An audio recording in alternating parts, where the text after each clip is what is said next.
नमस्ते दोस्तों, आज हम लोग स्टार्ट करेंगे क्लास जीनस इन्वर्टर का, जो कि सूर्या मॉडल में आता है।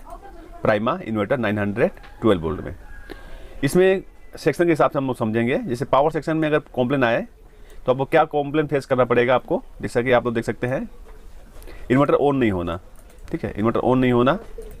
और यहाँ पे देख सकते हैं पावर स्विच काम नहीं करना। तो पीसीबी में 5 वोल्ट 12 वोल्ट जो बिजली सप्लाई बनती है वो बनेगा नहीं। सभी एलईडी ब्लिंक करेंगे और फ्यूज बार बार उड़ जा सकता है। ठीक है, और छठवा देख सकते हैं मेंस और ओवरलोड एलईडी एक साथ जलना।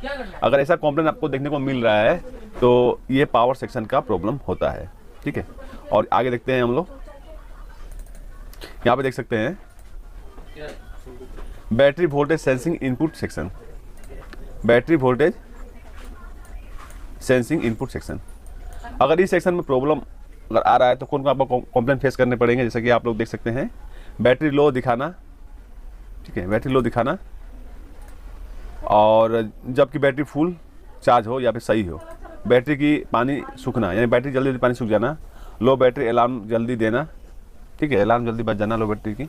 बैकअप कम देना। बैटरी वोल्टेज डिस्प्ले में गलत डिटेक्ट करना। अगर ये डिजिटल डिस्प्ले वाला अगर डिस्प्ले है तो इसमें क्या हो सकता है कि उसकी जो रीडिंग होगी वो गलत दिखाएगी। उसके बाद आगे चलते हैं हम लोग चार्जिंग वोल्टेज सेक्शन। ठीक है, चार्जिंग वोल्टेज सेक्शन में अगर प्रॉब्लम हो रहा है दोस्तों, दो चीज़ होता है, करंट सेक्शन और वोल्टेज सेक्शन। वोल्टेज सेक्शन होता है जितने वोल्टेज पे जाके वो चार्जिंग कटअप होगा। जैसा कि बैटरी 14 वोल्ट गया, 15 वोल्ट गया, चार्जिंग कटअप हो गया, या फिर जिस पे आप सेट करके रखें उस हिसाब से वो सेट होता है और कटअप होता है। वोल्टेज उतना उसमें निर्धारित होता है। और चार्जिंग करंट मतलब होता है कितना एम्पियर में बैटरी को चार्ज कर रहा है। जैसे कि मान लीजिए बैटरी 150 की है तो अगर बैटरी डाउन हो तो उस पीरियड में वो 15 एम्पियर में बैटरी को चार्ज करेगी। ठीक है, तो जो चार्जिंग निर्धारित करता है वो चार्जिंग करंट सेक्शन होता है। तो देख सकते हैं यहाँ पे चार्जिंग वोल्टेज सेक्शन में अगर कॉम्प्लेन आए तो आपको कौन कौन सा जो है कि प्रॉब्लम फेस करने पड़ेंगे। बैटरी ओवर चार्ज होना है, बैटरी ओवर चार्ज कर सकता है क्योंकि चार्जिंग कटअप नहीं होगा। बैटरी का पानी सूखना, बैटरी कम चार्ज होना, बैटरी फुल चार्ज नहीं होना, यानी बैटरी कभी फुल चार्ज ना होना।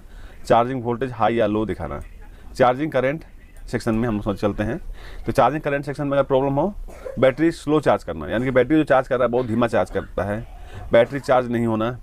चार्जिंग करंट बहुत ज़्यादा होना, यानी कि एम्पियर उसकी जो बहुत उसकी एक्सेस हो जाना, 20 25 30 एम्पियर हो जाना। चार्जिंग करंट बहुत कम होना, यानी कि 1-2 एम्पियर में चार्ज करना। तो अगर ऐसा प्रॉब्लम आ रहा है तो ये चार्जिंग करंट सेक्शन का प्रॉब्लम हो सकता है।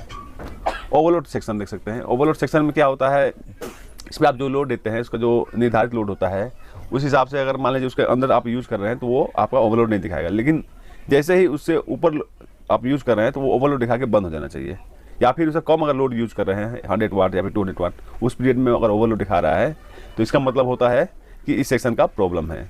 तो आपको कौन कौन सा कॉम्प्लेन फेस करने पड़ेंगे, जैसा कि आप लोग देख सकते हैं, बिना लोड के ओवरलोड दिखाना। ठीक है, लोड लगाते ही ओवरलोड का अलार्म दिखाना।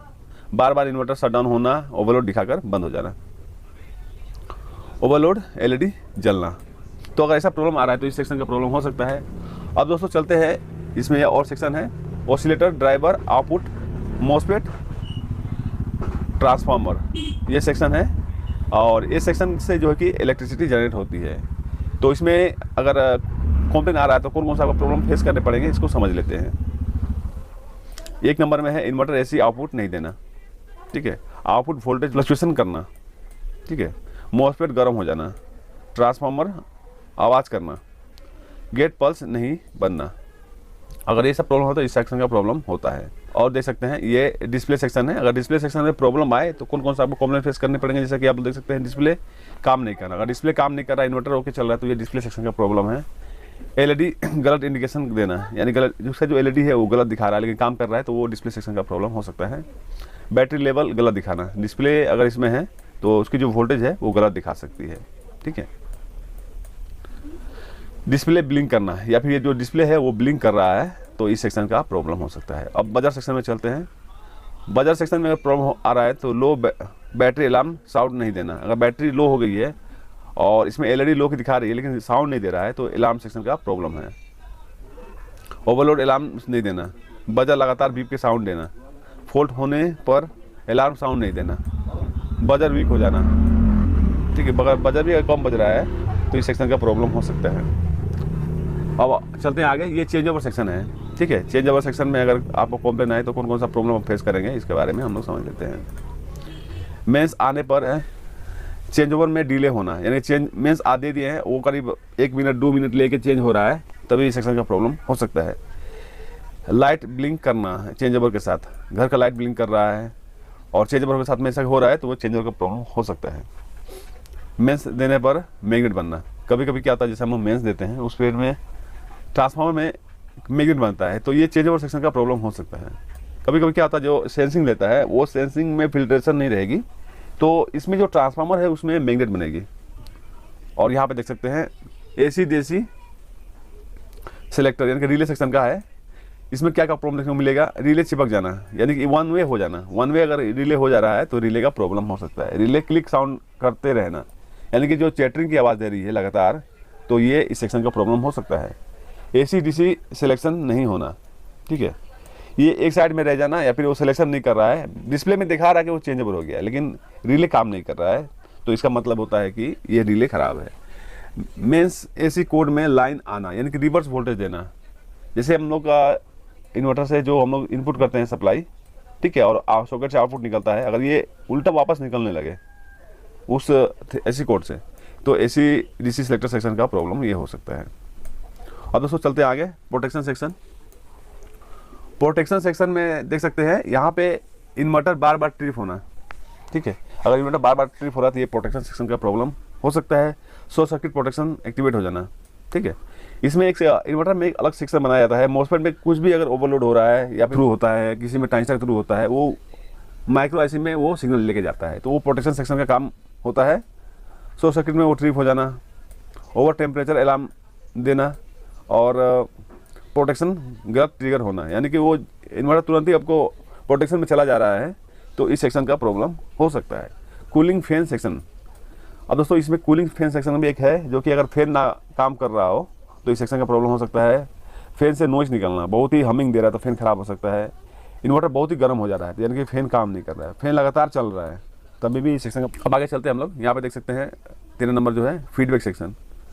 इन्वर्टर में एक फीडबैक सेक्शन होता है, उससे क्या होता है कि वो जो आउटपुट होता है वो उसको समझता है कि आउटपुट कितना वोल्ट पे सेट है, जैसे कि 220 वोल्ट पे सेट है। अगर वो फीडबैक नहीं मिलेगी तो उसकी वोल्टेज अगर हाई हो जाएगी या फिर लो हो जाएगी, रुक रुक के ओवरलोड दिखाएगी, ठीक है, जो इसमें सेंसिंग नहीं मिल रहा है तो आउटपुट देगी और रुक रुक के देगी, तो इस सेक्शन का प्रॉब्लम हो सकता है। या फिर फ्यूज ब्लोन दिखाकर बीप साउंड कर सकता है। दोस्तों ये फ्यूज ब्लोन में भी ये काम करता है, जैसा कि सप्लाई जो जा रहा है 220 वो जाएगा रिले में होते हुए फिर जाएगा ट्रांसफार्मर में, ट्रांसफार्मर में जब जाएगा तो फीडबैक बनेगा, उस फीडबैक से फिर जो कि सिग्नल जाएगा माइक्रो आईसी में। अगर वो रिले कट जा रहा है, ठीक है, या फिर फीडबैक नहीं मिल रहा है तो आईसी को फीडबैक नहीं मिलने पर वो बीप साउंड देके बंद कर देगा। तो आप लोगों को इतना अगर कंप्लेंट मिल रहा है तो ये सब सेक्शन में आपको देखना होगा। अब चलते हैं हम लोग सर्किट की तरफ। जैसा कि आप लोग देख सकते हैं ये जीनस सूर्या मॉडल का पावर सेक्शन है।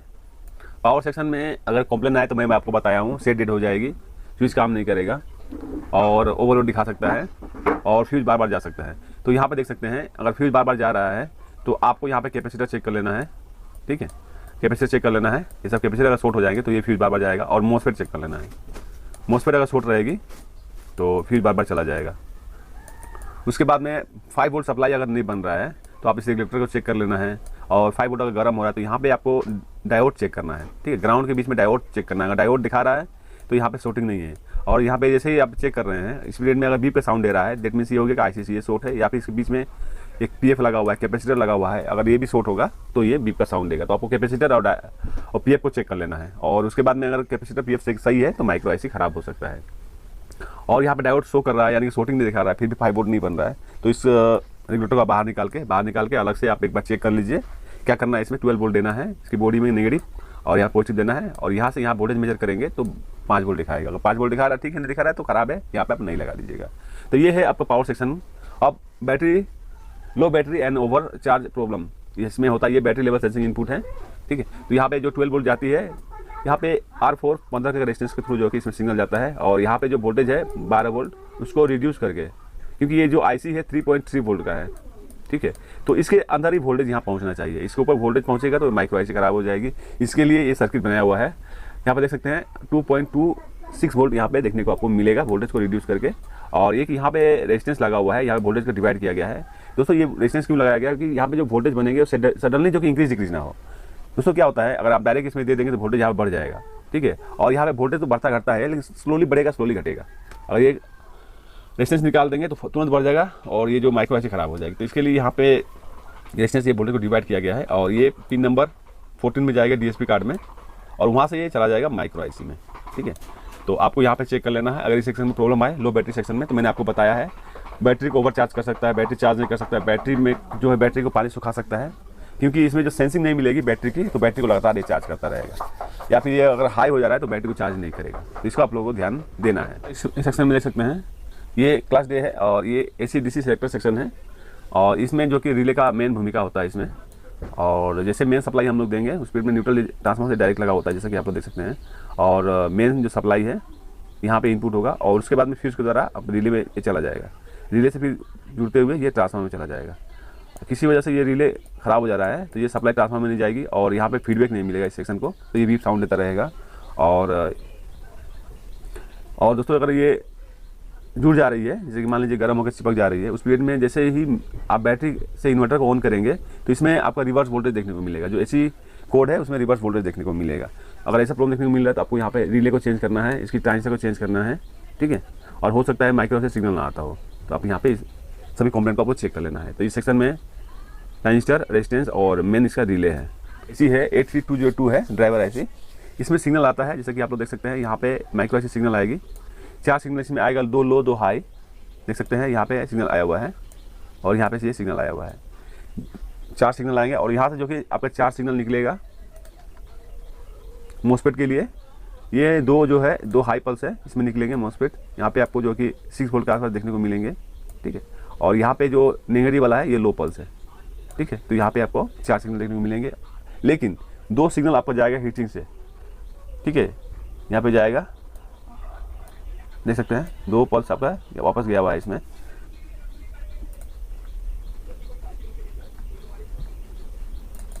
तो यहाँ पे देख सकते हैं अगर इसमें इस सेक्शन में प्रॉब्लम है तो ओवरलोड दिखाना चालू कर देगा ये। और ये IC हीटिंग होगा, अगर IC हीटिंग हो रहा है तो इस सेक्शन में प्रॉब्लम है। अगर ओवरलोड दिखा रहा है या फिर एम्पियर लेके ओवरलोड दिखा रहा है, फिर मोस्फेट जल गया है, तो इस सेक्शन में आपको चेक कर लेना है।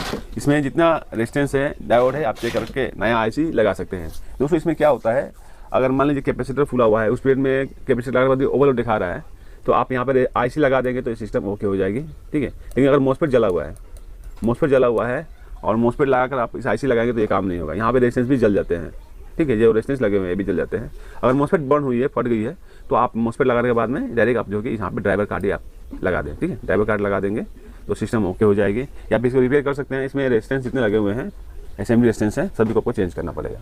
तो उसमें जो कि बहुत ही मेहनत करना पड़ जाता है। अगर मोस्फेट जला तो मोस्फेट लगाइए, ड्राइवर कार्ड लगा दीजिए, डायरेक्ट ये चालू हो जाएगा। अब आगे हम लोग चलते हैं। जैसा आप लोग देख सकते हैं यहाँ पे फैन और बजर सेक्शन एक साथ में बनाया गया है। अगर बजर लगातार बज रहा है, ठीक है, तो ये ट्रांजिस्टर खराब हो सकता है। अगर बजर बिल्कुल नहीं बज रहा है तो बजर को आप चेक कर लीजिए। और बजर ओके है फिर भी नहीं बज रहा है तो हो सकता है पर ट्रांजिस्टर खराब हो या फिर इसका सिग्नल ना मिलता हो। तो यहाँ पे आप चेक कर सकते हैं। अगर फैन लगातार चल रही है तो यहाँ पे ये ट्रांजिस्टर खराब होने पर डायरेक्ट लगातार ये चलती रहेगी। और मान लीजिए ये फैन जो चल ही नहीं रहा है बिल्कुल, तो फैन को आपको चेक कर लेना है। फैन ओके है तो यहाँ पे ट्रांजिस्टर खराब हो सकता है। और फैन खराब है तो फिर नया लगा दीजिए। और यहाँ पे रेजिस्टेंस भी खराब हो सकता है। और बाकी सब चेक कर लें, उसके बावजूद नहीं हो रहा तो माइक्रो IC को आपको चेंज करना पड़ेगा, ठीक है। तो ये फैन और बजर सेक्शन था। अब आगे चलते हैं हम लोग।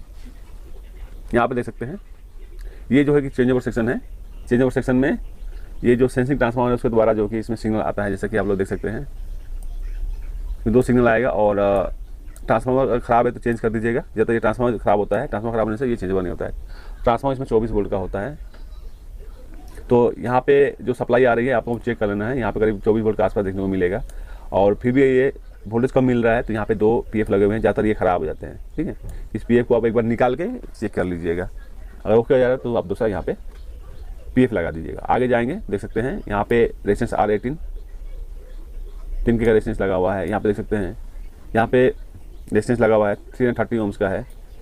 आगे जाएंगे, देख सकते हैं यहाँ पे रेजिस्टेंस लगा हुआ है। इसके द्वारा जो कि माइक्रो IC के पिन नंबर 23 पे ये गया हुआ है, जो कि 1.7 वोल्ट देखने को यहाँ पे मिलेगा। और वोल्टेज यहाँ पे मिल रहा है फिर भी चेंज ओवर नहीं हो रहा, तो आप इस सेक्शन में भी देख सकते हैं, क्योंकि इसमें एक कांस्टेंट वोल्टेज बना के उस ट्रांसफार्मर को दिया गया है, ठीक है। तो इस सेक्शन में चेक कर लेना है। आगे चलते हैं हम लोग।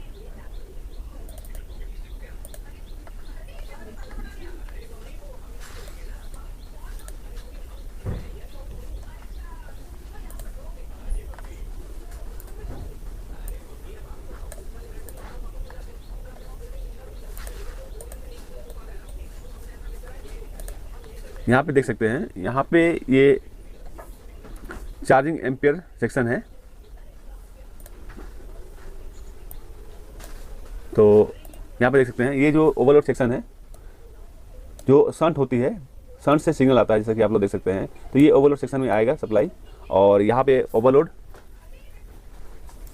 के लिए सिग्नल आएगा। अगर मान लीजिए शंट ओपन हो जाए तो ओवरलोड दिखाते रहेगा, और यहाँ पे अगर आईसी खराब हो जा रही है तो ओवरलोड दिखाएगा। यहाँ पे रेजिस्टेंस सभी लगे हुए हैं, सभी को आपको एक बार चेक कर लेना है, ठीक है। और उसके बाद देख सकते हैं यह चार्जिंग करंट सेक्शन भी यहाँ पे है, ठीक है। तो इस सेक्शन में अगर चार्जिंग लो हो रहा है या फिर बहुत हाई एम्पियर में बैटरी को चार्ज कर रहा है तो ये चार्जिंग एम्पियर सेक्शन है। यहाँ पे R22 रेजिस्टेंस जो लगा हुआ है यहाँ पे आपको चेक कर लेना है, ये PF चेक कर लेना है। और माइक्रो IC पिन नंबर 27 में सिग्नल जाता है, और यहाँ से पिन नंबर 22 में सिग्नल जाता है। अगर आपको चार्जिंग एम्पियर हाई लो की प्रॉब्लम मिले तो इस सेक्शन में देखें। और ओवरलोड आ रहा है, सभी आप मोस्टपेट चेक कर लिए हैं, ड्राइवर चेक कर लिए हैं, फीडबैक भी सभी सही है, तो ओवरलोड दिखा रहा है, इस सेक्शन में आपको देखना होगा। अब दोस्तों IC में लगा हुआ LM393, ये होता है आपका इन्हेंसमेंट होता है, जैसे कि चार्जिंग देख सकते हैं, ये चार्जिंग को और बूस्ट करता है। जैसे हम लोग ऑडियो एम्पलीफायर में अलग से बेस टेबल लगाते हैं, उस तरह से ये भी ये काम करता है। तो यहाँ पे देख सकते हैं R40 ये रेजिस्टेंस है, बाकी सब रेजिस्टेंस आपको चेक कर लेना है। इसमें जो चार्जिंग एम्पियर है वो बहुत ही कम है, बहुत ही ज़्यादा है, तो इस सेक्शन में आप देख सकते हैं। अब दोस्तों चलते हैं डिस्प्ले सेक्शन में। ये देख सकते हैं, ये डिस्प्ले सेक्शन है। अगर डिस्प्ले बिल्कुल नहीं दिखा रहा है, इन्वर्टर ओके है, सभी काम कर रहा है, डिस्प्ले नहीं दिखा रहा है, तो इस सेक्शन में जाना है आपको। और देख सकते हैं इन्वर्टर क्या होता है, जो LED होता है सभी का जो कि नेगेटिव कॉमन होता है, इसमें जो कि पॉजिटिव कॉमन होता है। साइन वेव में ज़्यादातर देखेंगे तो पॉजिटिव आपको कॉमन मिलेगा। तो यहाँ पे ये ओवरलोड है LED, यहाँ पे लो बैटरी LED है। कोई अगर नहीं जल रहा है तो आपको क्या करना है, LED को चेक करना है, यहाँ पे रेजिस्टेंस को चेक करना है। ज़्यादातर रेजिस्टेंस कट जाते हैं या फिर LED फ्यूज हो जाती है। और दोस्तों रेजिस्टेंस LED ओके है, फिर भी लाइट नहीं जल रहा है, LED नहीं जल रहा है, तो आपको माइक्रो IC के पिन पे सभी के वोल्टेज चेक कर लेना है। 3.3 वोल्ट के आसपास देखने को मिलेगा जब ये ग्लो होगी तो, ठीक है। अब दोस्तों आगे चलते हैं हम लोग, अब आगे चलेंगे सिर्फ सोनिक का हम लोग चलेंगे सेक्शन में। तो आज के लिए इतना ही रहेगा ये डायग्राम, और मिलते हैं नेक्स्ट वीडियो में। तो आज के लिए इतना ही, और नए आए तो मेरे चैनल को सब्सक्राइब कर लीजिएगा। Thank you for watching.